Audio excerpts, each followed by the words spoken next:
Hi, I'm Colt Sebastian Taylor, and you're watching Colt's Cult Classics, right here on It's Relevant TV. Hi, I'm Colt Sebastian Taylor, adventurer, entrepreneur, and amateur movie reviewer, and welcome to another episode of Colt's Cult Classics.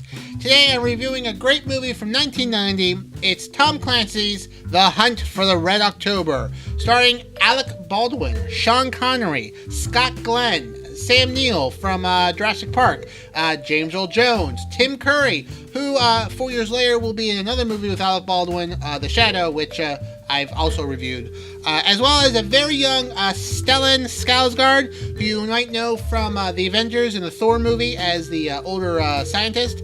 It also has the late senator from Tennessee, Mr. Fred Thompson, also on Law & Order, as well as Courtney B. Vance, who recently played Johnny Cochran in The People vs. O.J. Simpson.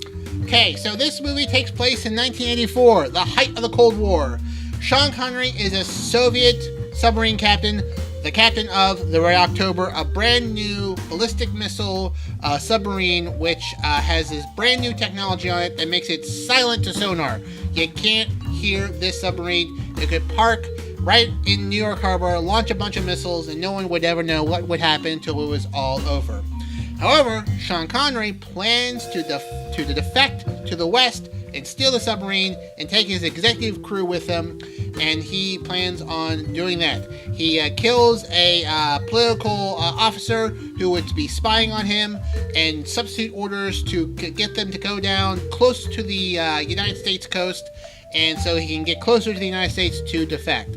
Alec Baldwin is Jack Ryan, a CIA analyst who is able to figure out that this is what he intends to do.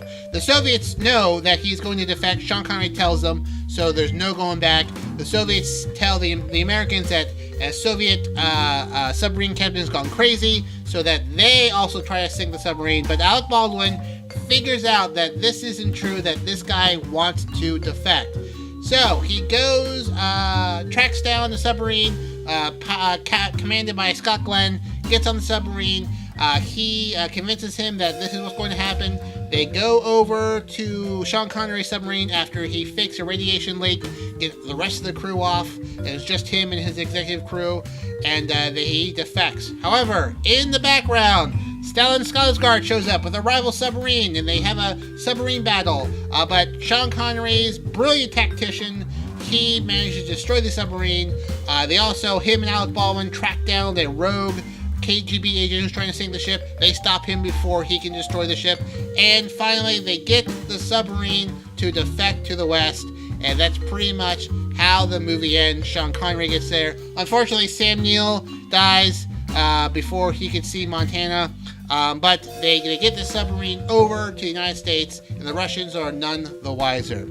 This is Alec Baldwin's only role as Jack Ryan. It was then taken over by Harrison Ford, and then Ben Affleck did it, and then I believe Chris Pine did it even more recently.